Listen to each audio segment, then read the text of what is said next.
साथियों, नुग्रह की श्रृंखला में हम सबसे पहले चर्चा करते हैं सूर्य के बारे में। सूर्य तेज, प्रतापी, अधिकारी, शासन करने वाला उग्र तेजस्वी ग्रह है। सिंह राशि इसकी स्वयं की राशि है और 20 डिग्री तक सिंह राशि पर मूल त्रिकोण राशि होती है। 20 से 30 डिग्री तक यह ग्रह स्वगृही होता है। शनि, राहु, केतु इसके परम शत्रु हैं। चंद्र, मंगल, गुरु और बुध मित्र ग्रह हैं। यह लाल रंग का प्रचंड ग्रह है। पुरुष गुण प्रधान होता है। साहस एवं निर्भीकता इसके सहज गुण हैं। मेष राशि में उच्च का तथा तुला राशि में नीच का होता है। हड्डी एवं नेत्रों पर इसका प्रभाव होता है।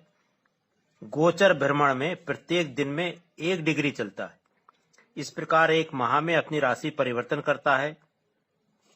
15 अप्रैल से 15 मई यह मेष राशि पर गोचर भ्रमण करता है, जो लगभग 15 मई तक यात्रा पूर्ण करता है। इसी क्रम में प्रत्येक 15 तारीख से प्रत्येक माह की 15 तारीख के लगभग राशियां बदलता रहता है। राहु, केतु, चंद्र को छोड़कर कोई भी ग्रह 12 डिग्री के अंतर्गत आने पर उन ग्रह के तेज को अस्त कर देता है।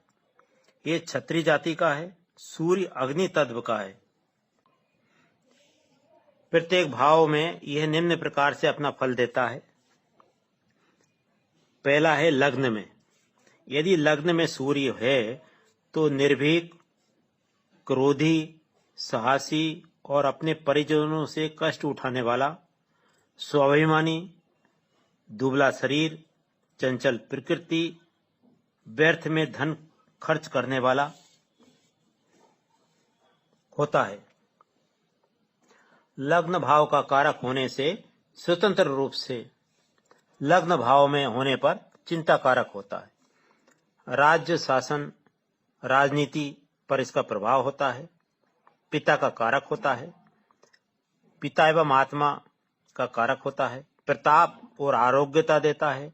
आसक्ति, पित्त, उष्णता, शरीर में दाह, मिर्गी, उदर रोग, नेत्र रोग, शत्रु भय, लकड़ी, अस्त्र, स्त्री पुत्र से कष्ट, राजा, चोर एवं पशु से भय, जीवन शक्ति की कमजोरी, मूर्छा, चक्कर आना, व्यापार में कागजात, कपड़ा, रुई, कृषि फार्म, स्टेशनरी, घास, फल व तंबाकू के व्यापार का ये कारक होता है। यदि सूर्य द्वितीय भाव में हो तो सूर्य से होने से धन हानि होती है, कुटुंब का विरोध होता है, दाहिनी आंख में कष्ट होता है। और यदि तृतीय भाव में सूर्य हो तो बड़े भाई की हानि करने वाला या बड़े भाई के सुख में कमी करने वाला होता है। विशेष पराक्रमी बनाता है। शासन से अधिकार प्राप्त करने वाला बनाता है। चतुर्थ भाव में सूर्य हो तो शरीर व दाढ़ के रोग देता है। माता के सुख में कमी करता है। पिता का भक्त होता है। क्षत्रिय जाति के लोग इसके मित्र होते हैं। व शासन पक्ष के लोग भी इसके मित्र होते हैं। ये चतुर्थ भाव का प्रभाव हुआ। अब पंचम भाव में यदि सूर्य है तो प्रथम पुत्र को या प्रथम गर्भ को नष्ट करता है। गणित विद्या में प्रवीण बनाता है। राज्य की प्रतिस्पर्धाएं देता है। अनेक कंपटीशन देता है। उदर विकार रोग देता है। पेट में गर्मी के कारण होता है। हाजमा इसका ठीक रहता है। छठे भाव में सूर्य हो तो क्या प्रभाव होता है जानते हैं। छठे भाव में सूर्य हो तो पिता से शत्रुता रखने वाला, अधिकारियों का शत्रु, मुकदमेबाज में विश्वास रखता है। सप्तम भाव में सूर्य का प्रभाव देता है। सप्तम भाव में सूर्य पति या पत्नी का सुख, पति या पत्नी गर्मीले स्वभाव के होते हैं, अपने अधिकार में रखने वाले होते हैं और यात्रा प्रिय होते हैं। अष्टम भाव में सूर्य हो तो हड्डी के रोग से ग्रसित रहता है व्यक्ति, बेचैनी होता है, परदेशवासी होता है, स्त्रियों से प्रेम रखने वाली, बाहरी स्त्रियों से प्रेम रखने वाला होता है। नवम भाव में सूर्य हो तो राज्य शासन पर अधिकारयुक्त पद पर रहने वाला, बड़े भाई से विरोध रखने वाला, पिता के सुख से सुखी रहता है, उसको पिता का सुख पूर्ण मिलता है। और दसम भाव में सूर्य हो तो तेजस्वी होता है, व्यक्ति बलवान होता है, मंत्री या अधिकारी पद प्राप्त करता है, निर्भीक होता है, साहसी होता है, कर्मठ होता है और कर्मठ बनाते हुए पैतृक मान सम्मान मर्यादाओं को स्थायी रखने वाला होता है। स्वाभिमानी व्यक्ति होता है दसम भाव में सूर्य हो तो। और एकादश भाव में सूर्य हो मतलब 11वें भाव में सूर्य हो तो बड़े भाई का भक्त होता है या सुख पाने वाला होता है, बड़े भाई से सुख मिलता है, पैतृक संपत्ति का लाभ पाने वाला होता है, शासन पक्ष में अपने प्रभाव से लाभ प्राप्त करने वाला होता है, हड्डी के रोग से ग्रसित होता है और सिरोवेदना होती है, नेत्रों में तनाव के स्थायी रोग होते हैं। 12वें भाव में सूर्य हो तो सरकारी नौकरी को बीच में ही छोड़ने वाला होता है, पैतृक संपत्ति के लिए मेहनत करने वाला होता है, नेत्र रोगी होता है और खर्चीले स्वभाव का होता है 12वें भाव में सूर्य हो तो। आप विशेष क्या बात है इसमें वो जानते हैं। उपरोक्त पहले भाव से 12वें भाव में सूर्य यदि नीच राशि पर पड़ा हो तो जिन जिन वस्तुओं का वह कारक होता है वह उसका अभाव करता है। अपनी उच्च राशि, स्वयं की राशि या मित्र राशि पर होने पर सूर्य उच्च फल अर्थात पूर्ण फल देता है।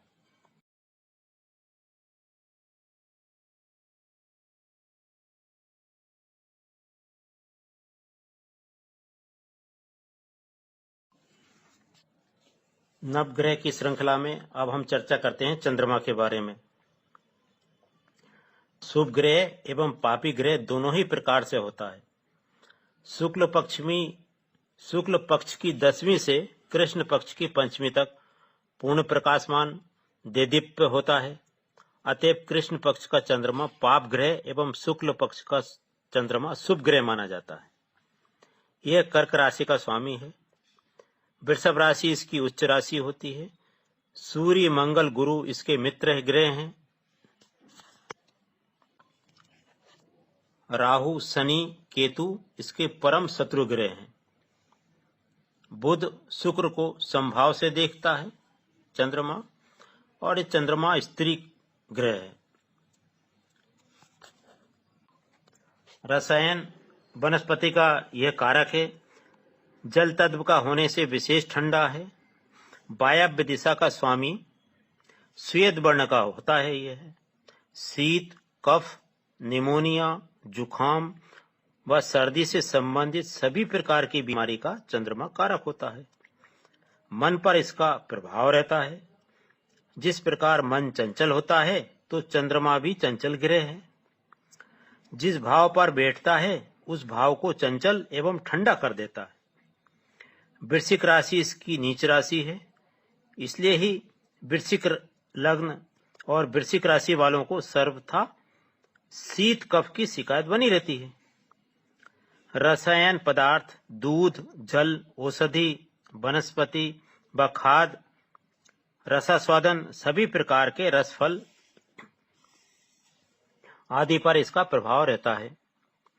शरीर में नासिका एवं तालू के रोग चंद्रमा के विकृत होने से बने रहते हैं। उच्च राशि का चंद्रमा उच्च पद देता है, प्रतिष्ठा देता है, कला की ओर प्रेरित करता है। गोचर में यह एक राशि पर 2.25 दिन पर रहता है। 2.25 दिन रहता है गोचर में एक राशि पर चंद्रमा। विशेष क्या है इसमें? इसकी विशेष चाल होने से जिस भाव में बैठता है उस भाव में विशेष शीघ्रता कराता है, उसके फल में शीघ्रता देता है। चंद्रमा जल तत्व का ग्रह है। आप जानते हैं 12 भाव में इसका क्या फल होता है एक एक करके। तो प्रथम भाव में जब चंद्रमा होता है तो लग्न स्थान में चंद्रमा होने से व्यक्ति सदा प्रसन्न और हंसमुख बना रहता है एवं प्रकृति इसकी चंचल बनाते हुए शरीर में शीत का प्रभाव डालता है। द्वितीय भाव का चंद्रमा, यदि कुंडली के द्वितीय भाव में चंद्रमा हो तो विशेष वाचाल होता है, बहुत बोलने वाला होता है, स्त्री प्रिय होता है, भाग्यशाली एवं धन संपन्न बनाता है। और तृतीय भाव में चंद्रमा हो तो क्या फल देता है? तृतीय भाव में चंद्रमा है तो तीव्र पराक्रमी, गायन प्रिय, मृदुभाषी, सर्वदा चित्त में आनंद पाने वाला, भाई बहनों को सुख देने वाला होता है। चतुर्थ भाव में चंद्रमा हो तो मित्र, माता, पत्नी, वाहन सभी का सुख उसको मिलता है और जो कुछ सोचता है वह देर सवेर कार्य पूर्ण करता है तथा विवाह के बाद भाग्य की उन्नति होती है। चतुर्थ भाव में चंद्रमा हो तो पंचम भाव में चंद्रमा हो तो संतान सुख में कन्या संतान को देने वाला होता है, मनोकामना पूर्ण करने वाला होता है, भूमि सुखदाता होता है व ब्याज से धन बांटने वाला बनाता है। 18 वर्ष की अवस्था तक विद्या अध्ययन में विशेष प्रवीण करता है, रसायन विद्या, मेडिकल विद्या ये प्राप्त करने वाला होता है। छठे भाव में चंद्रमा हो तो क्या फल देता है? शीत कफ के रोग देने वाला होता है, खर्चीला स्वभाव होता है, माता से विरोध करने वाला होता है, मित्र से विरोधी बनाते हुए और मन में सर्वदा उथल पुथल इसकी बनी रहती है। सप्तम भाव में चंद्रमा हो तो तीव्र वासना युक्त होता है व्यक्ति, यात्रा प्रिय, दैनिक आय से लाभ प्राप्त करने वाला होता है, रसायन कार्यों द्वारा संपन्नता देता है एवं सर्वदा अपने दाम्पत्य जीवन के विषय में मन लगाए रखता है। अष्टम भाव में यदि चंद्रमा है तो शीत के रोग देने वाला होता है, जल से खतरा बना रहे, इसलिए जल के किनारे जाने से, नदी तालाब के पास जाने से अष्टम भाव वाले चंद्रमा वाले व्यक्ति को बचना चाहिए एवं जलीय पदार्थों द्वारा या शीत के रोगों से इसकी मृत्यु होती है। 8 व 24 वर्ष की अवस्था में जल से खतरे की इसको संभावना रहती है, इसलिए विशेष सावधानी बरतना चाहिए। नवम भाव में चंद्रमा हो तो क्या फल देता है? नवम भाव में चंद्रमा हो तो विशेष भाग्यशाली बनाता है, माता से भाग्य का विकास होता है, माता से अनुराग रखने वाला होता है, रसायन पदार्थों द्वारा सफलता प्राप्त करता है। 24 वर्ष की आयु से इसका भाग्य का विकास प्रारंभ हो जाता है। ऐसे जातक के भाग्य विकास में बहन या माता सहायक होती है एवं जन्मभूमि से वायव्य दिशा की ओर इसका विकास होता है। दसम भाव में चंद्रमा हो तो दसम भाव का चंद्रमा विद्या, बुद्धि व संतान में व्यवधान पैदा करने वाला होता है। चंद्र से अष्टम भाव विनाशी होता है, स्वाद से संबंध इसका रहता है। दूध, आइसक्रीम, सफेद ठंडे पदार्थ, औषधि, उर्वरक, यूरिया, रस, फल, खेती आदि के व्यवसाय द्वारा ये जीविका चलाता है। एकादश भाव में चंद्रमा हो, मतलब 11वें भाव में चंद्रमा हो तो तीव्रता से लाभ प्राप्त करने वाला होता है। वणिक जाति अथवा किसी कुंवारी कन्या या बहन के द्वारा इसको बड़ा लाभ मिलता है। माता से विरोध करने वाला होता है एकादश भाव में चंद्रमा हो तो। और 12वें भाव में चंद्रमा हो तो क्या फल देता है?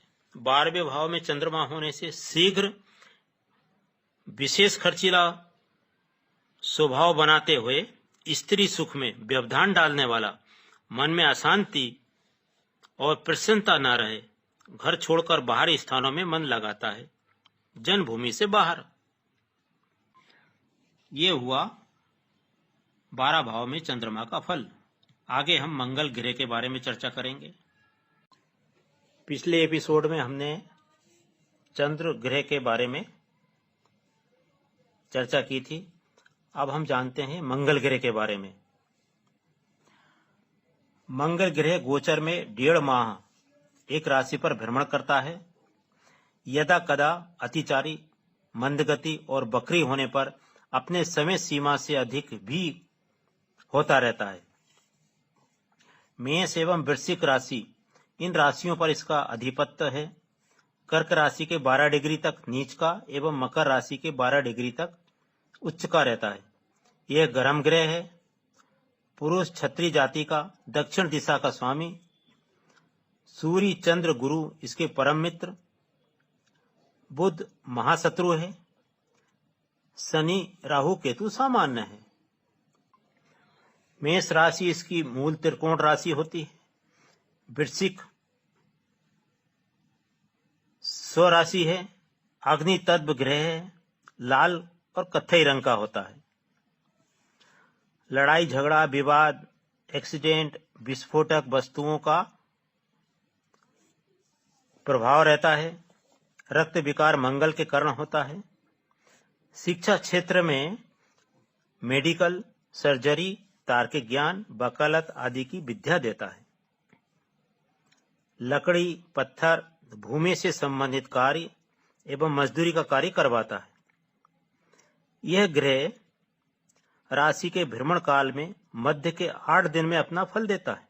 अच्छा या बुरा जो भी है, अनुकूल अच्छा फल भी देता है। 28 से 32 वर्ष की अवस्था के मध्य यह प्रभाव डालता है। यदि जन्म कुंडली में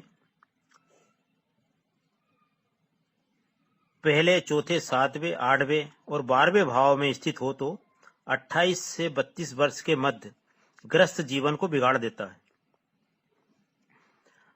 भ्रातृ कारक होने के कारण भाई का सुख मिलता है।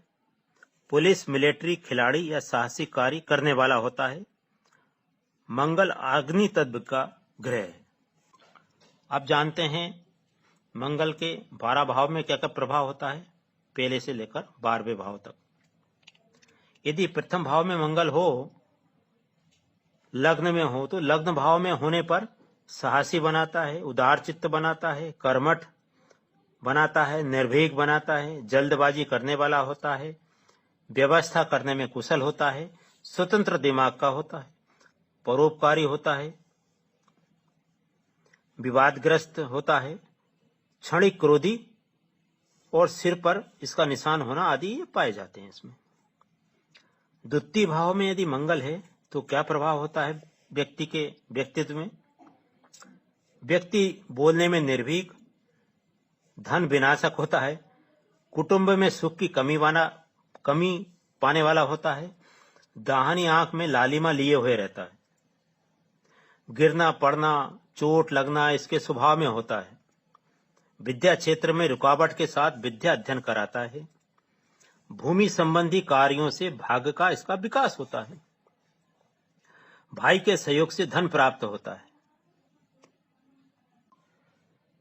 तृतीय भाव में मंगल हो तो पराक्रमी बनाता है, छोटे भाई के लिए दुखदाता यानी चिंतक होता है, भूमि से संबंधित कार्य करने वाला, पुलिस, मिलिट्री या साहसिक कार्य करने वाला होता है। चतुर्थ भाव में मंगल हो तो क्या प्रभाव दिखाता है? ये माता के सुख में कमी पाने वाला होता है, भूमिपति होता है, जमीन बहुत होती है, चाचा से अनुराग रखने वाला होता है, लेकिन सदा चिड़चिड़ा रहता है, पैतृक संपत्ति को नष्ट करने वाला होता है चतुर्थ का मंगल। पंचम भाव में मंगल हो तो क्रोधी स्वभाव वाला, चंचल, क्रस दे यानी दुबला पतला शरीर का होता है, पाप कर्म करने वाला होता है, पेट में इसके गर्मी अधिक रहती है और महिला का जो है गर्भ नष्ट करने वाला होता है पंचम का मंगल। छठे भाव में मंगल हो तो व्यक्ति का हाजमा अच्छा रहता है, लेकिन क्रोधी स्वभाव का रहता है, गंभीर रहता है, रोग ग्रसित रहता है, शत्रुओं को परास्त करने वाला, शत्रुओं को मारने वाला होता है छठा मंगल। धन अधिक मिले किंतु खर्चीला स्वभाव वाला होता है, मामा से विवाद इसका होता है। सप्तम भाव में मंगल हो तो व्यक्ति भयभीत रहता है, ईर्ष्या करने वाला होता है, धूर्त बुद्धि का होता है, रक्त विकार से युक्त होता है, भ्रमणशील होता है और दाम्पत्य जीवन में कष्ट उठाने वाला होता है, कटु एवं विचित्र बोलने वाला होता है। अष्टम भाव में मंगल हो तो मद्य का सेवन करने वाला यानी नशा करने वाला, व्यसनी, क्रूर स्वभाव का, नेत्र रोगी होता है, धन धान की चिंता करने वाला, व्यवहार में कमी पाने वाला, किसी भी कार्य में विपत्ति का अनुभव करने वाला और विशेष श्रमी बनाता है, विशेष मेहनती बनाता है। नवम भाव में मंगल हो तो नेत्रत्व गुण प्रधान, तेजस्वी, अभिमानी, भ्रातद्रोही, परलोक का भय नहीं मानने वाला और भूमि संबंधी कार्यों से धन संपन्न होता है। दसम भाव में मंगल हो तो धन संपन्न होता है, प्रेमालु स्वभाव का होता है, उद्यमशील होता है, वाहन से सुखी होता है, दृढ़ निश्चयी होता है, धार्मिक भी होता है, संतान का कष्ट उठाने वाला होता है, जीवन के उत्तरार्ध में भूमि भवन का सुख उठाने वाला व्यक्ति होता है, पुलिस या मिलिट्री या खेल कूद में आजीविका यानी कि नौकरी धन कमाने वाला होता है एवं प्रतिष्ठा पाने वाला जातक होता है। 12वें भाव में मंगल हो तो 12वें भाव में मंगल जिसके होता है वो व्यक्ति झगड़ालू प्रवृत्ति का, साहसी, शक्ति संपन्न, हृदय में कुभाव रखने वाला, धर्म से दूरी बनाकर रखने वाला और सदा कर्जदार रहता व्यक्ति, खर्चीले स्वभाव का होता है, बंधुद्रोही होता है और क्रोधी स्वभाव का व्यक्ति होता है। और 11वें भाव में मंगल हो तो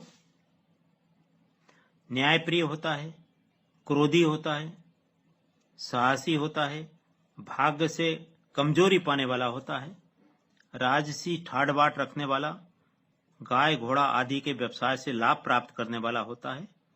ये शत्रुहंता योग भी बनाता है 11वें भाव का मंगल। इस प्रकार उपरोक्त मंगल का फल हमने जाना। यदि मंगल उच्च का हो तो विशेष फलदायी होता है और नीच राशि का होने पर अच्छे फल में कमी करता है और खराब फल में वृद्धि करता है। ये हमने जाना मंगल का प्रभाव।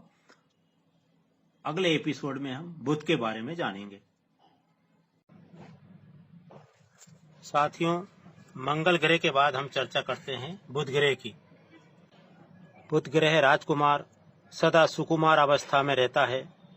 यह नापुंसक ग्रह है। मिथुन एवं कन्या राशि का स्वामी, कन्या राशि में उच्च का एवं मीन राशि में नीच का होता है। सूर्य, राहु, शनि, शुक्र इसके मित्र हैं। मंगल एवं चंद्र से परम शत्रुता रखता है। गुरु के लिए यह सामान्य है। हरे रंग का उत्तर दिशा का स्वामी ग्रह है। यह सदा सूर्य के साथ 45 डिग्री के अंतर्गत बना रहता है। हरी पत्ती, हरी वस्तुएं, जंगल, घास, भूमि से उत्पन्न वृक्ष आदि पर इसका प्रभाव रहता है। शरीर में चमड़ी का प्रतिनिधित्व करता है। यह सौम्य ग्रह है। वणिक जाति का होने के कारण व्यापार इसका कर्म है। कॉमर्स, ज्ञान, गणित, कला, शिक्षा प्रदान करता है।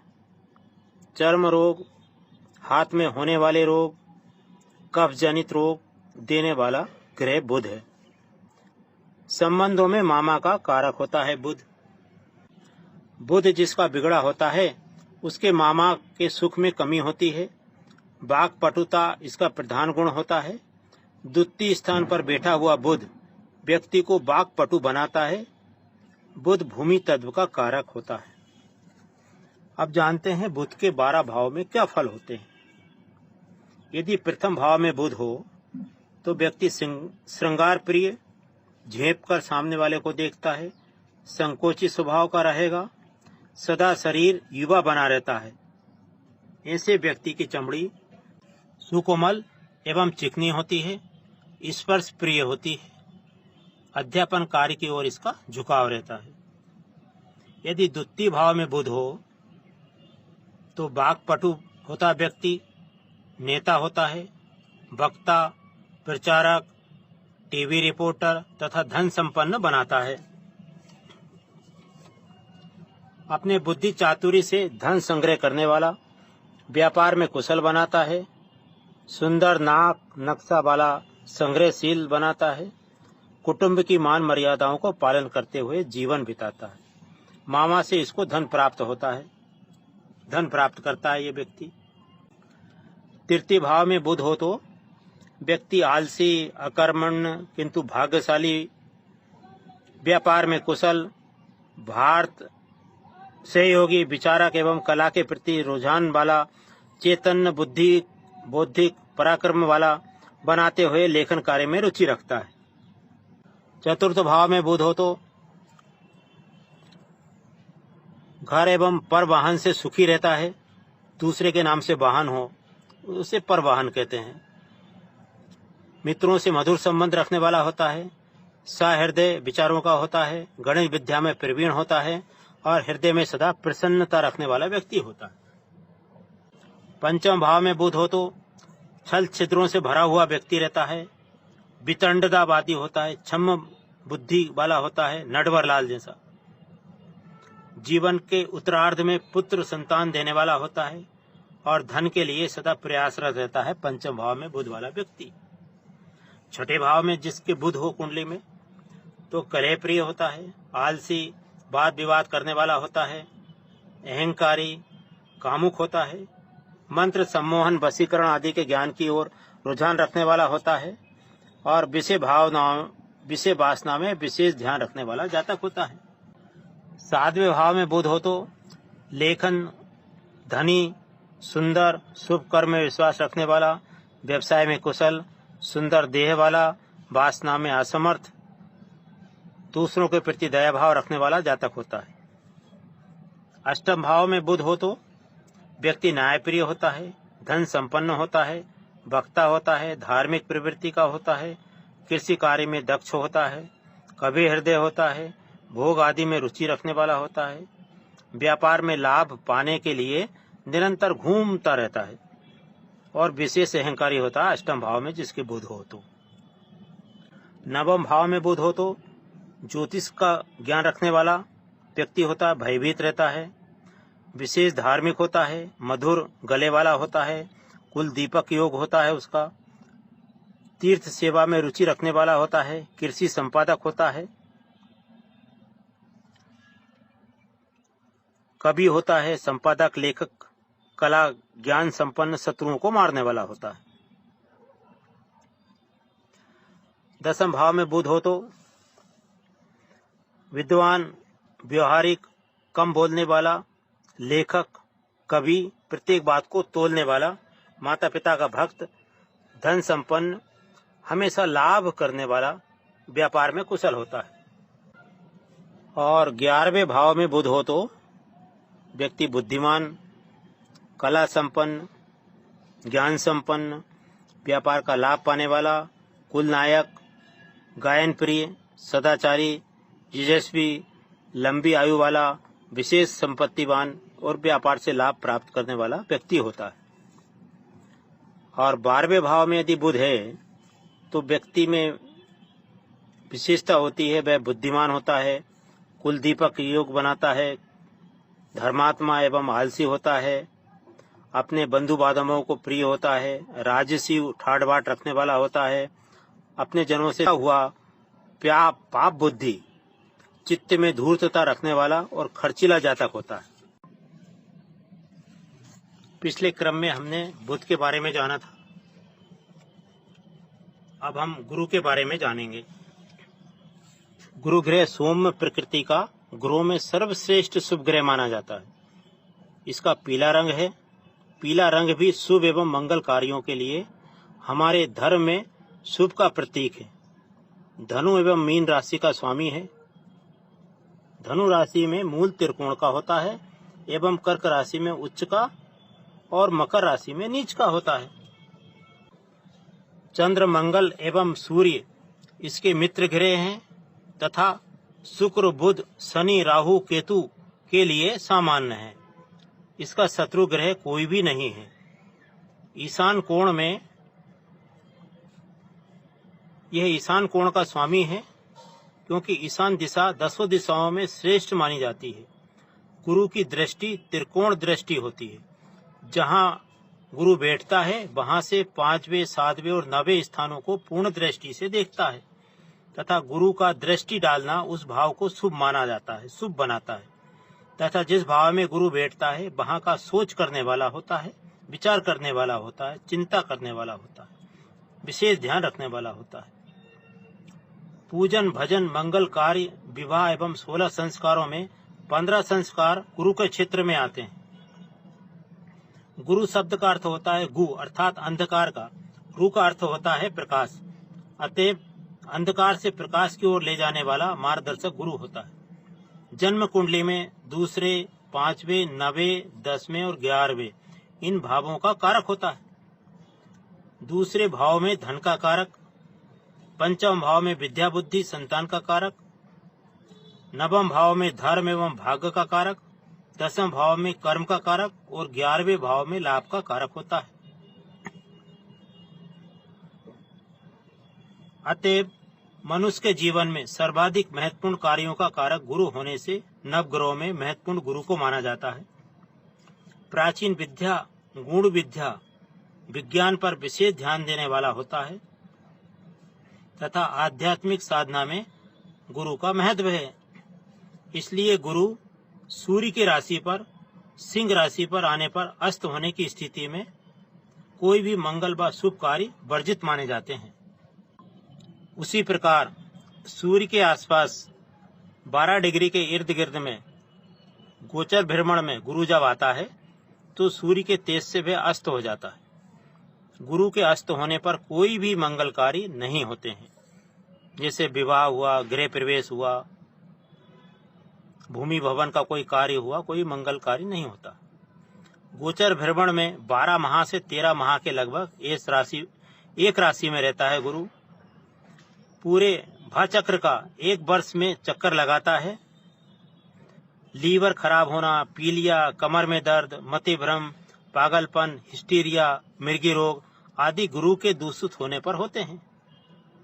गुरु पुरुष ग्रह है एवं आकाश तत्व का है।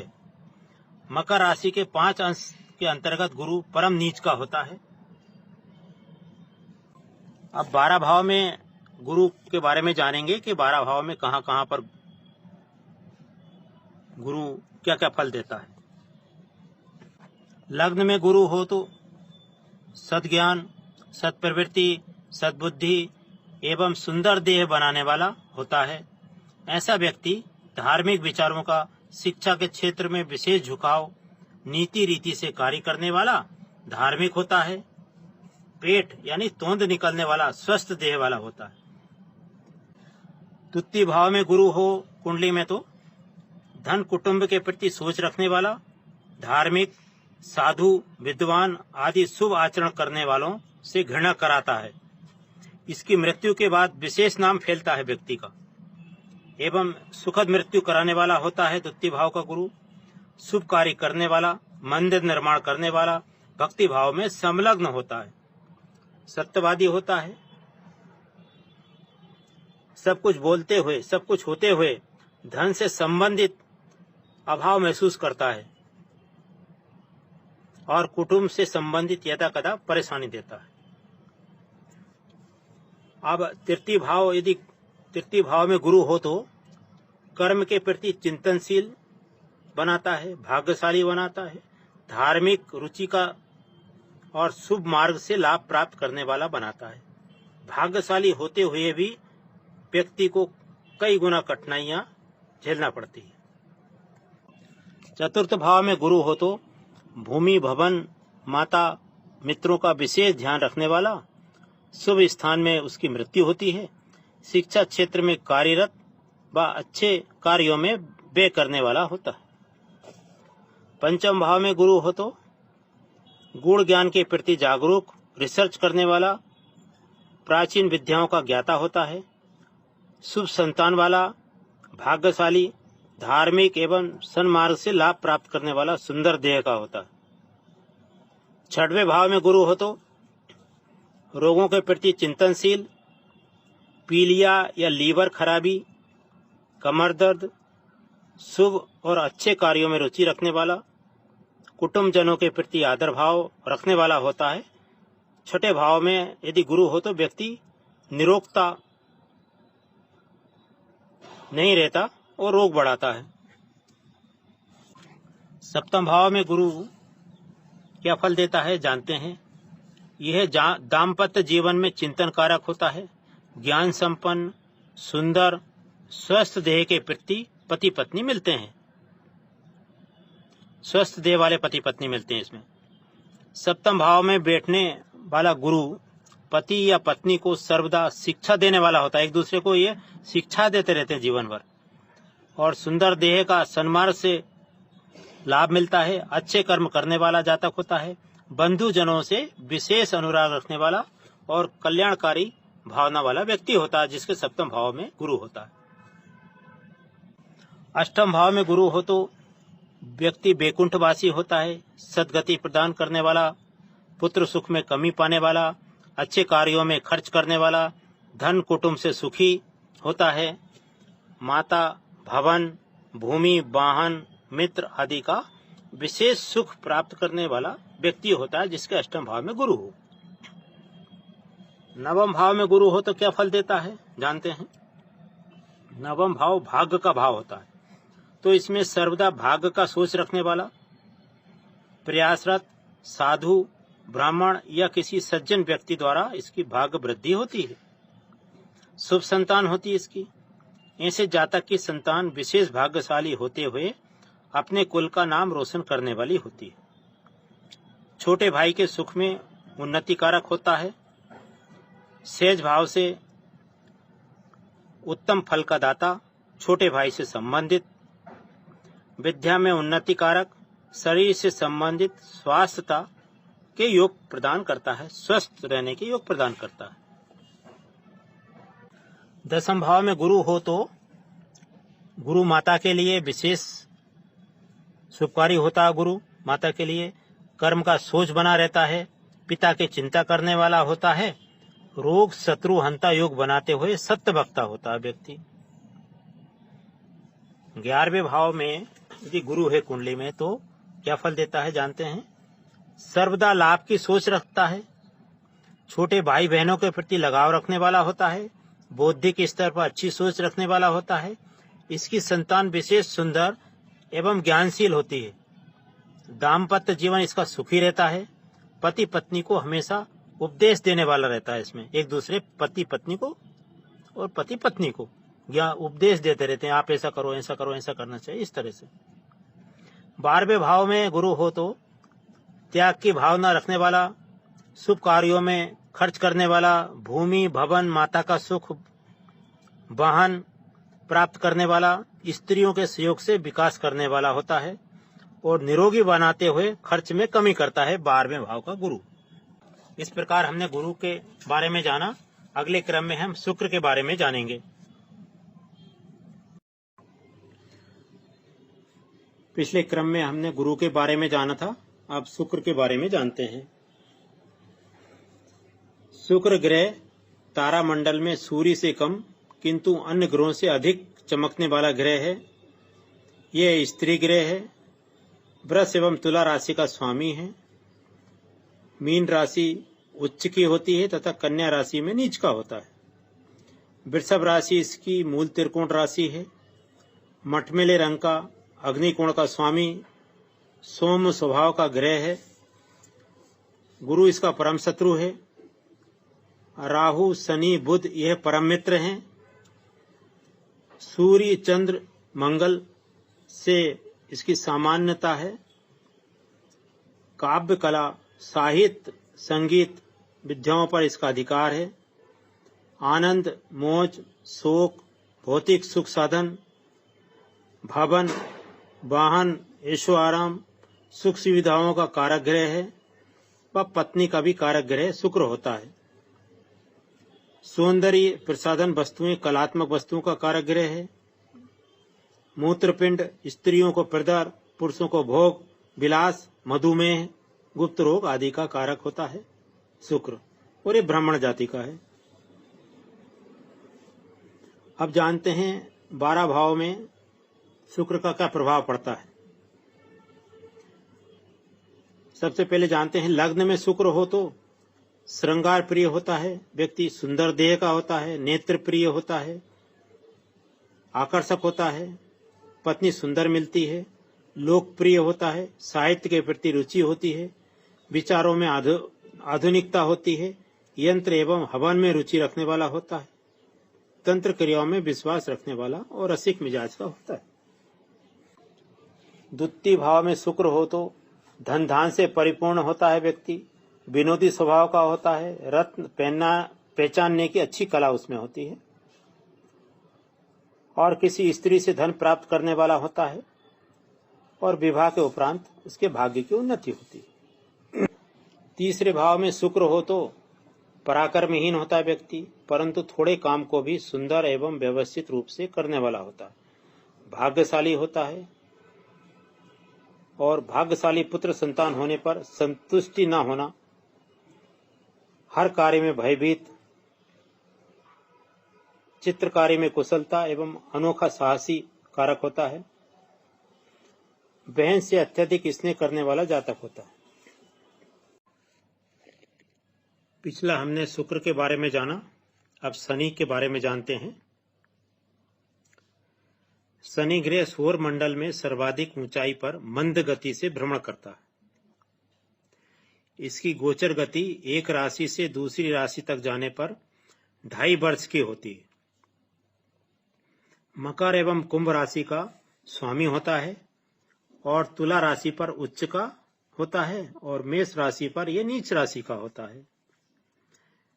सूर्य का पुत्र होने से विशेष पराक्रमी और मेहनती ग्रह है, किंतु सूर्य से इसकी परम शत्रुता रहती है। सूर्य चंद्र इसके परम शत्रु ग्रह हैं, राहु शुक्र बुध इसके परम मित्र ग्रह हैं, गुरु मंगल केतु इसके लिए सामान्य है। यह काले रंग का पापी ग्रह, स्त्री स्वभाव का और पश्चिम दिशा का स्वामी है। शनि की दृष्टि जिस भाव पर पड़ती है उस भाव के लिए हानिकारक होता है। यह अभाव का ग्रह है, जिस भाव में बैठता है उस भाव की स्थायी किंतु धीमी गति से अच्छा प्रभाव डालता है उस भाव पर।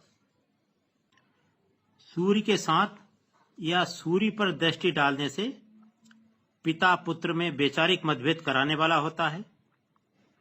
गोचर में शनि जिस राशि में भ्रमण करता है उससे पिछली राशि पर 2.5 वर्ष रहता है और उससे अगली राशि पर 2.5 वर्ष एवं जिस राशि पर चलता है उसमें 2.5 वर्ष। इस प्रकार तीनों राशि वालों के लिए 7.5 की शनि रहती है। शनि की 7.5 रहती है। 2.5 और 2.5 कुल मिलाकर 7.5 हुए तो ये 7.5 हुई। तथा अपनी राशि से चौथा 8वां शनि भी ढैया शनि कहलाता है। ये 7.5 शनि जब आता है जिस राशि पर चलता है उसके हृदय पर 2.5 वर्ष, पिछली राशि के 2.5 वर्ष तथा पैरों पर तथा अगली राशि पर 2.5 वर्ष सिर पर 7.5 कहलाता है। यानी 2.5 वर्ष सिर पर, 2.5 वर्ष सीने पे और 2.5 वर्ष पैरों पर, इस प्रकार 7.5 वर्ष के होते हैं। पैरों का शनि चोट चपेट पैरों में लगाता है। हृदय का हृदय विदारक समाचार या शरीर से संबंधित बीमारियां देने वाला होता है तथा सिर पर चिंता कलह परेशानी का कारण बनता है।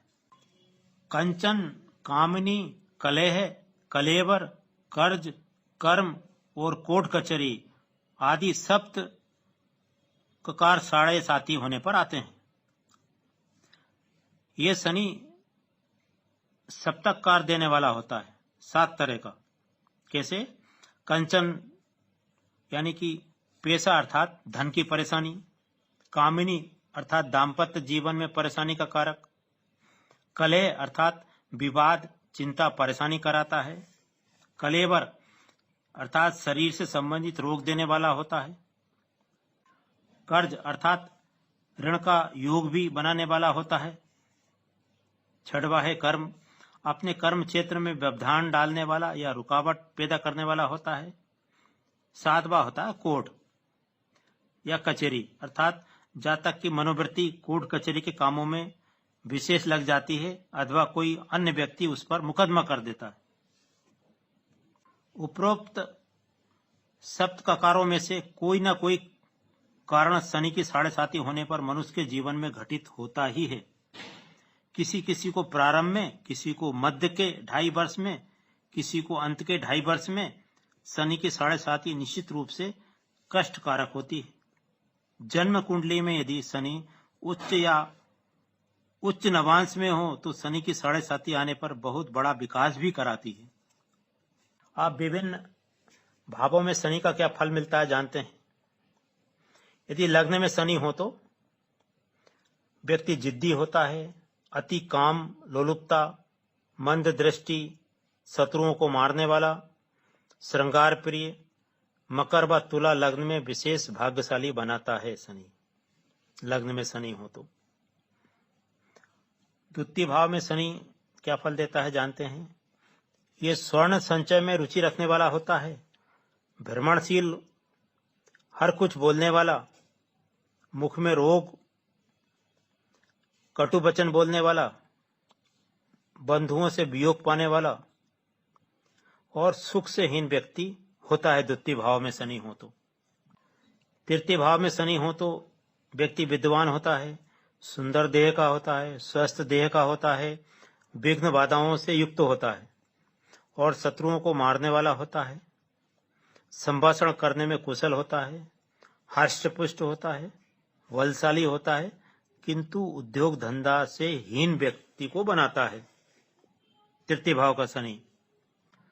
चतुर्थ भाव में शनि हो तो बल से हीन, छल कपट से परिपूर्ण, क्रोधी स्वभाव का, अपयश प्राप्त करने वाला, अपने कुल की हंसी कराने वाला, बंधु बांधवों से कष्ट जान पाने वाला, पैतृक संपत्ति से हीन, माता पिता को कष्ट देने वाला, ऐसा जातक होता है तथा दीनहीन सा रहे ऐसी संभावना बनी रहती है।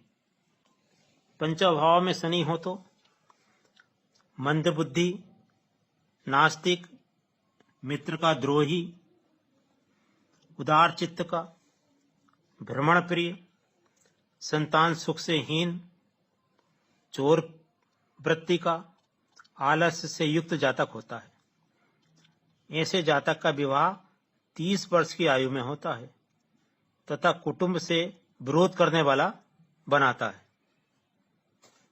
षष्ठम भाव में शनि हो तो जानते हैं क्या होता है?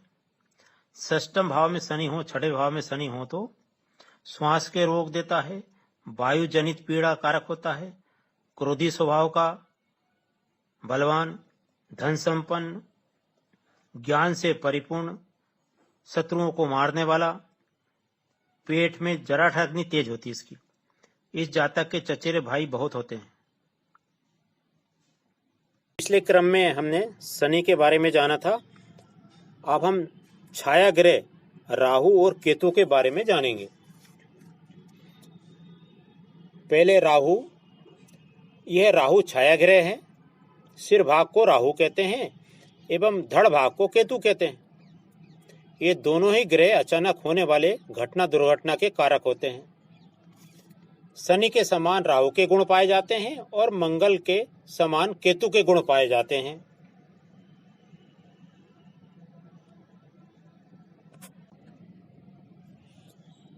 केतु धड़ भाग होने के कारण इसके नेत्र। पिछले क्रम में हमने शनि के बारे में जाना था, अब हम छाया ग्रह राहु और केतु के बारे में जानेंगे।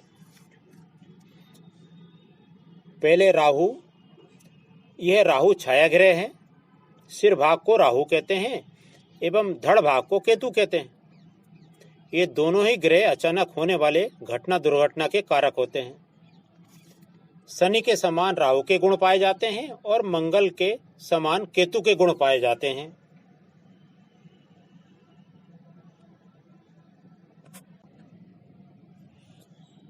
केतु धड़ भाग होने के कारण इसके नेत्र। मंगल का व्यक्ति के जीवन पर क्या प्रभाव पड़ता है? शादी के लिए मंगल का क्या प्रभाव है, इत्यादि बहुत सारे विषय हैं जिस पर चर्चा होनी चाहिए, लोगों को जानकारी होना चाहिए। बच्चे की कुंडली में, लड़का हो या लड़की,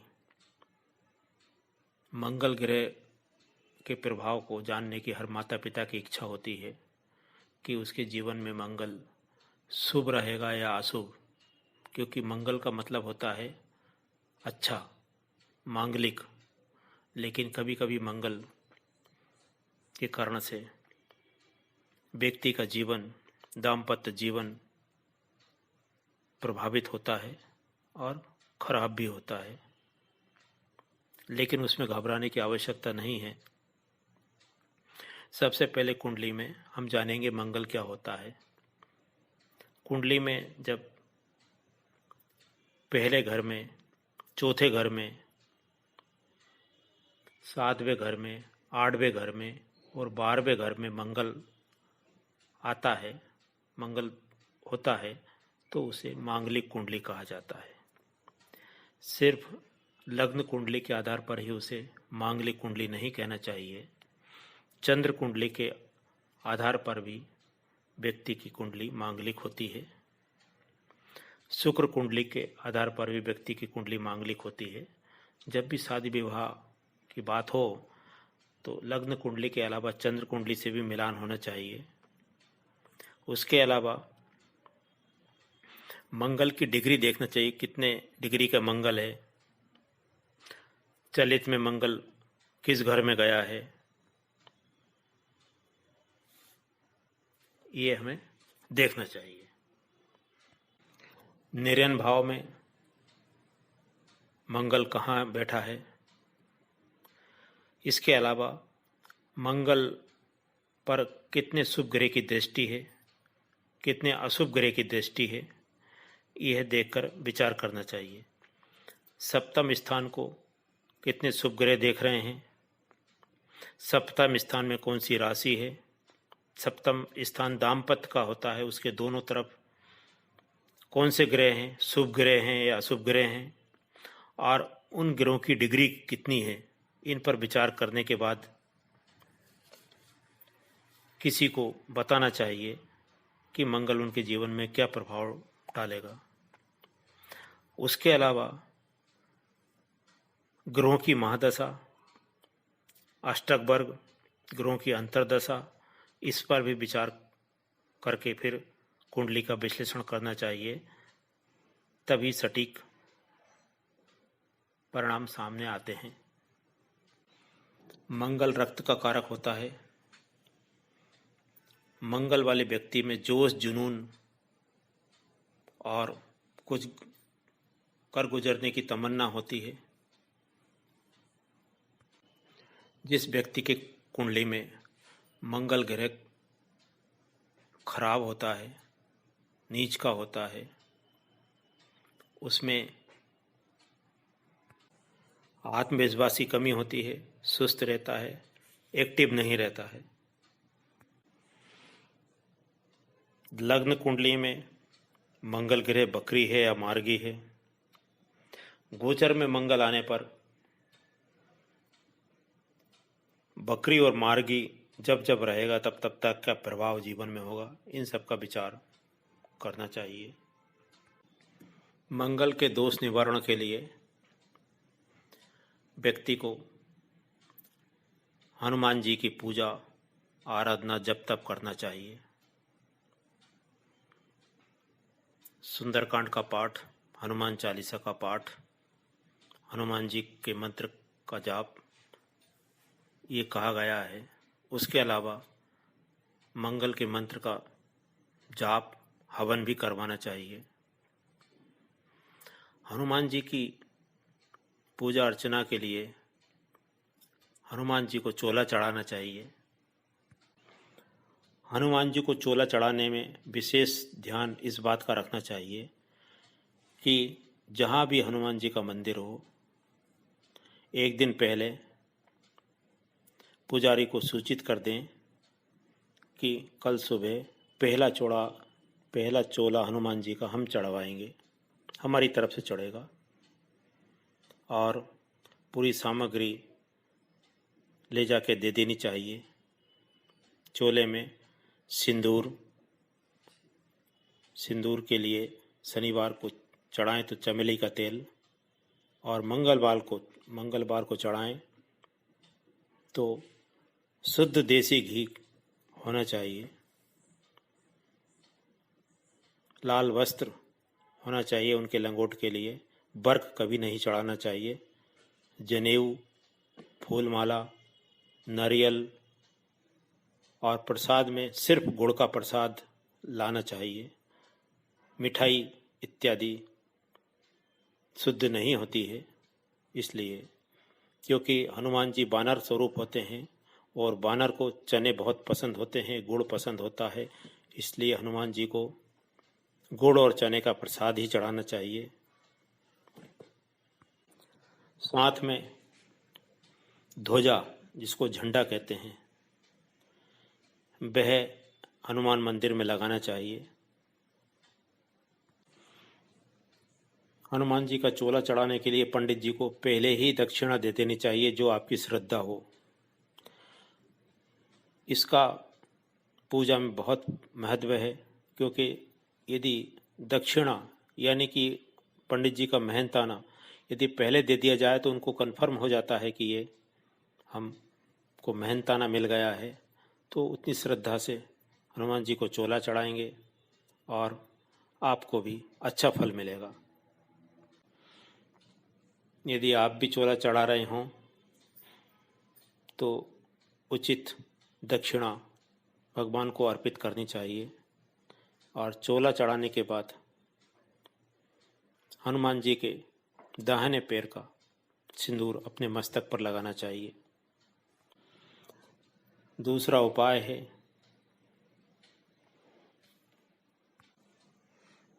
जिसकी कुंडली में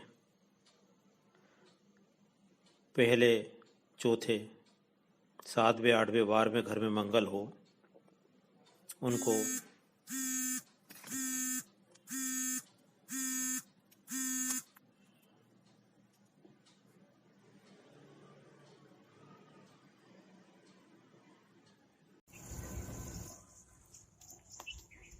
साथियों, ज्योतिष में 9 ग्रह होते हैं और 12 राशि होती है।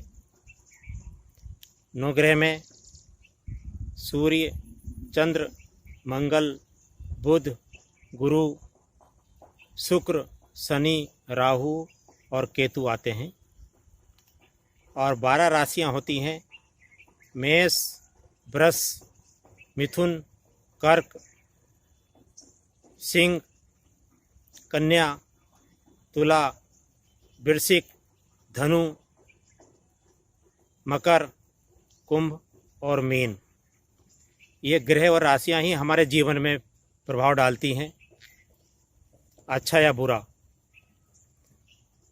व्यक्ति जब परेशान होता है तो ज्योतिष के पास जाता है, इधर उधर के टोने टोटके अपनाता है, उन ग्रहों की शांति के लिए बड़े बड़े उपाय करता है। क्यों ना हम ऐसा करें जिससे हींग लगे ना फिटकरी, रंग चोखा होए, यानी कि छोटे से उपाय से ही इन ग्रहों की शांति हो जाए और सभी सुखी रहें। उसके लिए उपाय शास्त्रों में लिखा है: रवि को पान, सोम को दर्पण, मंगल को करिए गुड़ अर्पण, बुधे धनिया बफे जीर, शुक्र कहे मोहे दही की पीर, शनि कहे मैं अदरक पाऊं, सुख समृद्धि घर में लाऊं।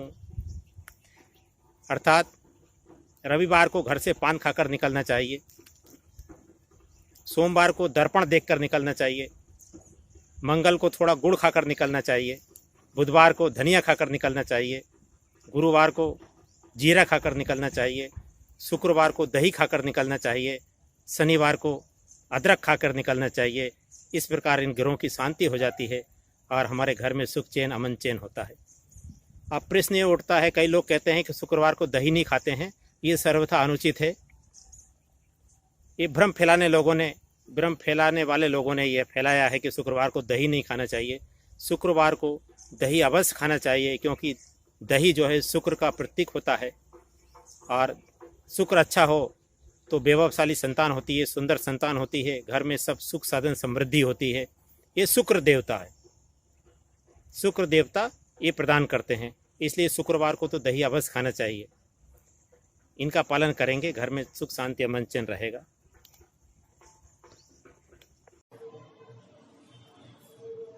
शनि से भी भारी होता है राहु, लेकिन राहु से डरने की आवश्यकता नहीं है। राहु के कष्टों के निवारक से हनुमान जी हैं। राहु दुखों का सागर है तो हनुमान जी उस पर तैरता सुखों का जहाज है। 9 ग्रहों में सर्वाधिक कष्ट देने वाला असुर ग्रह है राहु। ग्रहों में इसका 8वां स्थान है और यह छाया ग्रह है। काल सर्प योग एवं पितृदोष का कारक ग्रह भी राहु ही है। राहु भगवान शिव का प्रिय है और श्री हनुमान जी का सेवक है। अतः इन दोनों देवों की भक्ति से ही राहु ग्रह के प्रकोप से सुरक्षित रहा जा सकता है। राहु की माता का नाम सिंहिका अर्थात होलिका इसकी माता है। इसका रंग काला है। दूसरों को कष्ट देकर व उनके काम में बाधा डालकर प्रसन्न होना राहु की फितरत में है। कुंडली में यह मिथुन राशि पर हो तो उच्च का माना जाता है, जिससे जातक के बारे न्यारे हो जाते हैं। यदि नीच स्थान पर बैठा हो तो समूल नष्ट करने की क्षमता रखता है। एक कुंडली में इसका भोग काल 18 वर्ष का होता है। स्वभाव से यह बकरी है अर्थात उल्टा चलने वाला है तथा स्वार्थी प्रवृत्ति का है। राहु के मैत्री कारक ग्रह बुध, शुक्र, शनि और केतु हैं। शत्रु ग्रह सूर्य, चंद्रमा और मंगल है। सम मैत्री कारक ग्रह गुरु है। राहु की प्रमाणित शत्रु राशि मेष, कर्क, सिंह और वृश्चिक है। मित्र राशि वृष, मिथुन, कन्या, तुला, मकर और कुंभ है। सम मैत्री राशि धनु और मीन है। इसका मुख्य हथियार पास एवं तलवार है। इसका चिन्ह ध्वजा है। राहु कुंडली के 6ठे व 12वें स्थान पर हो तो लाभ देता है। पुरुष की कुंडली में राहु लग्न में व स्त्री की कुंडली में 7वें स्थान में हो तो जातक का स्वास्थ्य नरम रहता है। कुंडली के दूसरे व 9वें स्थान में हो तो राहु हानिकारक होता है।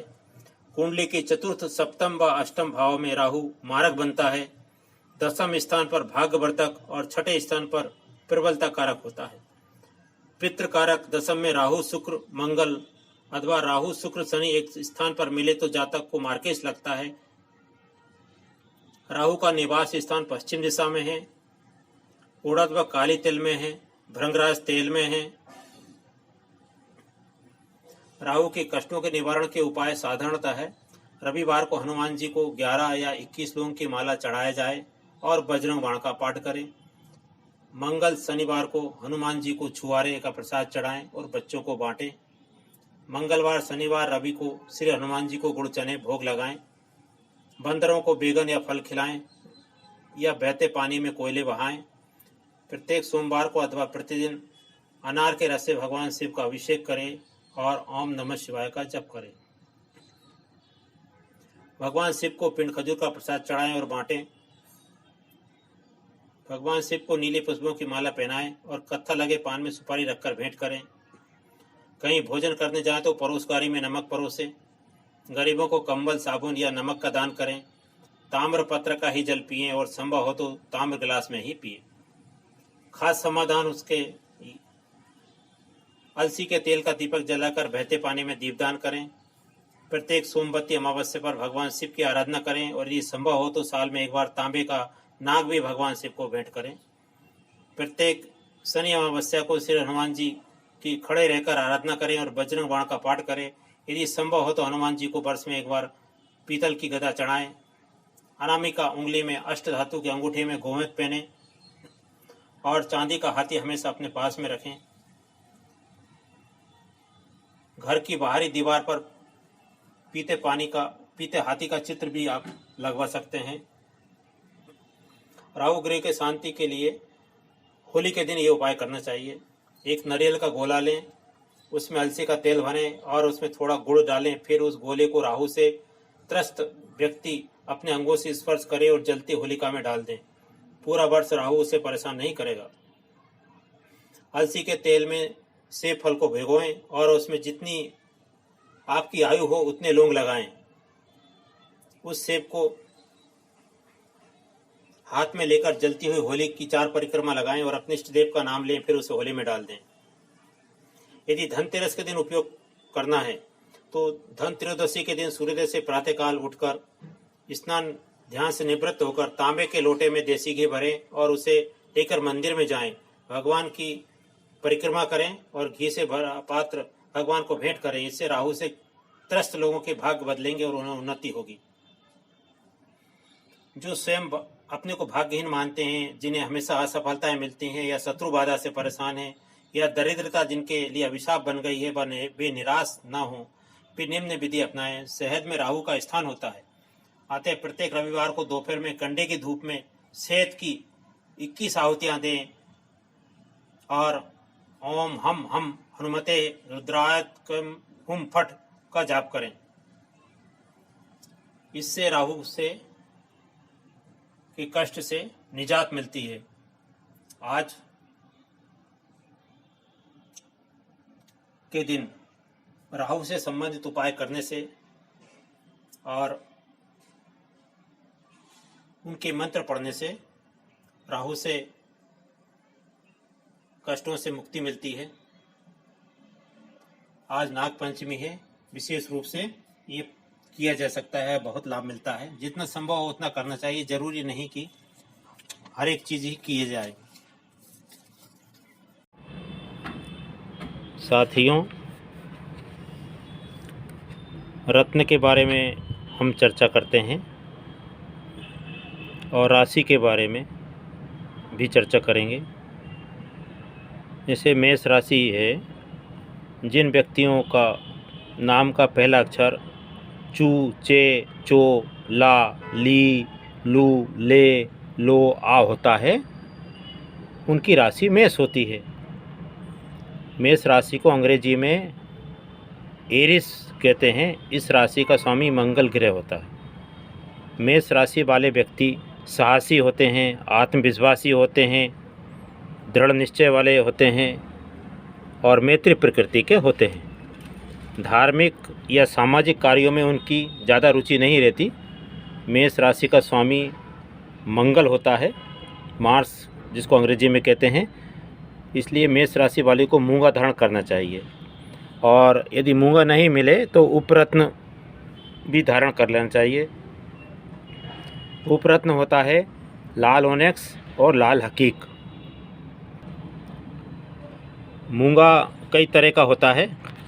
आप जैसे ये आयताकार लंबा होता है और ये तिकोना भी होता है।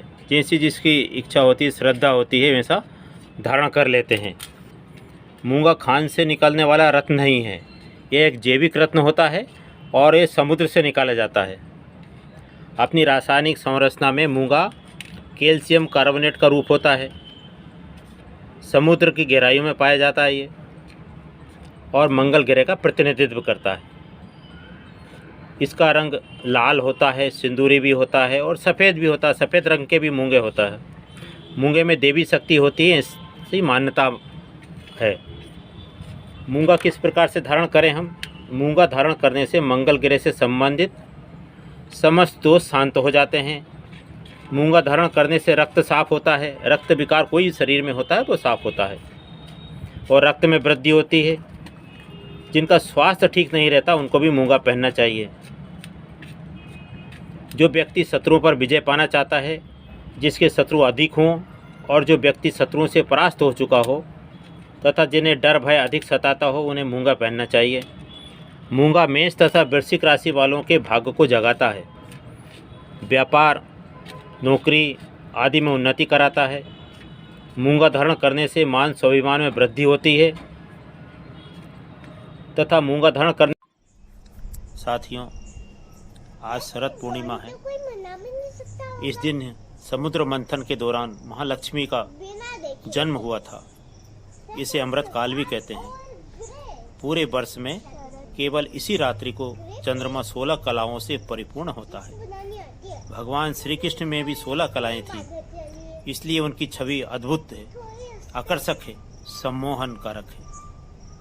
पूर्णिमा अर्थात पूर्ण, सर्व मनोकामना पूर्ति का दिन है, रात्रि है। इस रात्रि को कोई भी औषधि धारण कर दे, वे अमृत बनकर लाभ देती है। शरद अर्थात आज से सर्दी का सीजन शुरू हो जाता है। शरद पूर्णिमा को ही भगवान श्री कृष्ण ने महारास लीला का आयोजन किया था। सभी गोपियां उनकी मुरली की धुन सुनकर दौड़ी चली आई थी। लंकाधिपति रावण शरद पूर्णिमा की रात्रि को दर्पण के माध्यम से नाभि पर चंद्रमा की रोशनी ग्रहण करता था। इस प्रक्रिया से उसे पुनर्यौवन शक्ति प्राप्त होती थी। चांदनी रात्रि 10 बजे से मध्य रात्रि के बीच का समय होता है। उस समय यदि कोई कम वस्त्र पहनकर घूमे तो उस व्यक्ति को भी ऊर्जा प्राप्त होती है।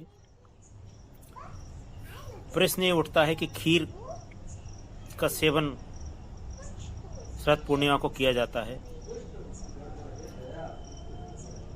रात्रि में जो खीर हम रखते हैं वह साबूदाने की खीर नहीं होना चाहिए। संभव हो तो गाय के शुद्ध दूध से बनी चावल की खीर ही सर्वोत्तम मानी जाती है। चावल में स्टार्च होने के कारण से चंद्रमा की 16 कलाओं से परिपूर्ण अमृत तत्व आसानी से सोख लेता है। तो जहाँ तक कोशिश हो, साबूदाने की खीर ना होकर चावल की खीर बनाना चाहिए। खीर को रात्रि में ही सभी लोगों का सेवन करना चाहिए। खीर चांदी या स्टील के बर्तन में ही रखना चाहिए। जिन व्यक्तियों को दमा की बीमारी होती है उनको औषधि में मिलाकर खीर को और चांदनी रात में रखकर प्रातः 4 बजे के लगभग सेवन करने का सलाह दी जाती है। और सेवन करने के बाद टहलना चाहिए, सोना नहीं चाहिए। घर में कोई भी औषधि हो तो सभी को रात्रि को 12 बजे तक चांद की रोशनी में रख देना चाहिए। उसमें अमृत तत्व आ जाता है। इससे क्या फायदा होता है? चंद्रमा यदि अच्छा हो ज्योतिषी दृष्टि से तो व्यक्ति आकर्षक होता है, सुंदर होता है, हंसमुख रहता है। इस दिन समुद्र मंथन के दौरान महालक्ष्मी का जन्म हुआ था। महालक्ष्मी शरद पूर्णिमा के दिन भगवान विष्णु के साथ गरुड़ पर बैठकर पृथ्वी लोक में भ्रमण के लिए आती हैं और भक्तों पर कृपा बरसाती है। लोगों को कर्ज मुक्ति भी प्रदान करती हैं। जिस घर में इस रात्रि को अंधेरा रहता है वहां से लक्ष्मी दरवाजा खटखटाकर वापस चली जाती है और जो व्यक्ति सोता रहता है उसका भी भाग्य रूठ जाता है। इस रात्रि को देखने के लिए समस्त देवतागण भी स्वर्ग से पृथ्वी पर आ जाते हैं। भक्तों को कष्ट और कर्ज से मुक्ति इस व्रत को रखने से मिल जाती है। दूसरा लाभ यह है, चंद्रमा शंकर जी की मस्तक पर विराजमान रहता है। तो इस दिन संकल्प लेकर रात्रि में सफेद आसन पर बैठकर ओम नमः शिवाय का या ओम सोम सोमाय नमः का मंत्र जाप करने से भी सब मनोरथ पूर्ण होते हैं।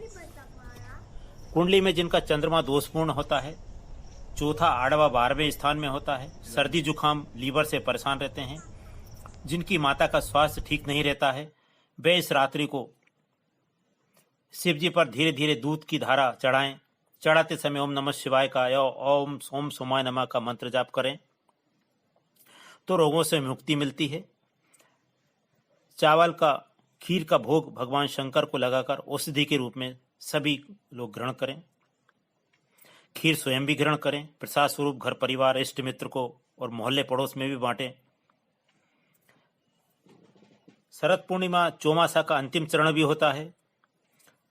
इस दिन व्रत रखने से सुंदर पति कन्याओं को मिलता है और वर को सुंदर पत्नी मिलती है। एक विशेष बात और, खीर में अन्य कोई चीज नहीं डालना चाहिए।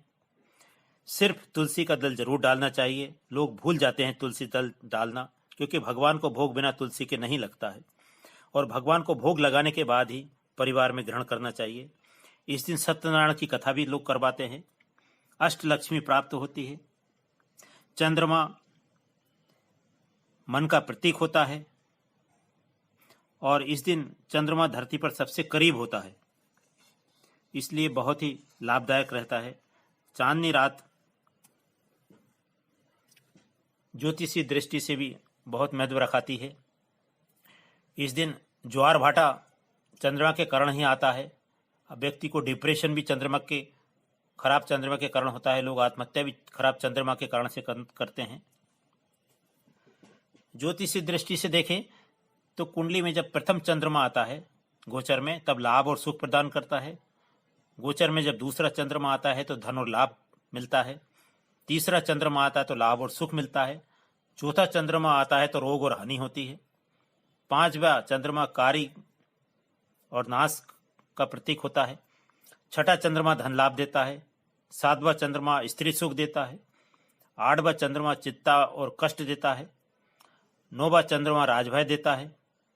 10वां चंद्रमा लाभ और सुख प्रदान करता है। 11वां चंद्रमा विविध लाभ देता है। 12वां चंद्रमा कष्ट और हानि देता है। गोचर की दृष्टि से देखें तो चंद्रमा 2.25 दिन में अपनी राशि बदलता है। यह है चंद्रमा की जानकारी। एक और सबसे महत्वपूर्ण और विशेष बात यह है कि जब भी धन लाभ के लिए यात्रा करनी हो, व्यापार के लिए यात्रा करनी हो, शुभ कार्य के लिए यात्रा करनी हो, तो उसके लिए बड़ा अच्छा सूत्र है, उसको अपनाना चाहिए। दिशा सूल ले जाए बामे, राहु योगिनी पीठ, सन्मुख लेवे चंद्रमा, लावे लक्ष्मी लूट। जय जय भोलेनाथ। सभी को शरद पूर्णिमा की शुभकामनाएं।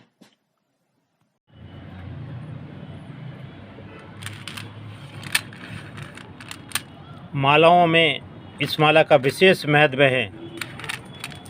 शायद ही बहुत कम लोगों ने इस तरह की माला देखी होगी, लेकिन यह माला अपना विशेष महत्व रखाती है। इस माला को धारण करने से राहु जनित जितनी भी परेशानियां होती हैं वे दूर होती है। राहु ऐसा छली कपटी मायावी ग्रह है कि लोगों को पकड़ में नहीं आता है। बीमारियां प्रदान करता है, लेकिन रोग ठीक होने का नाम नहीं लेता।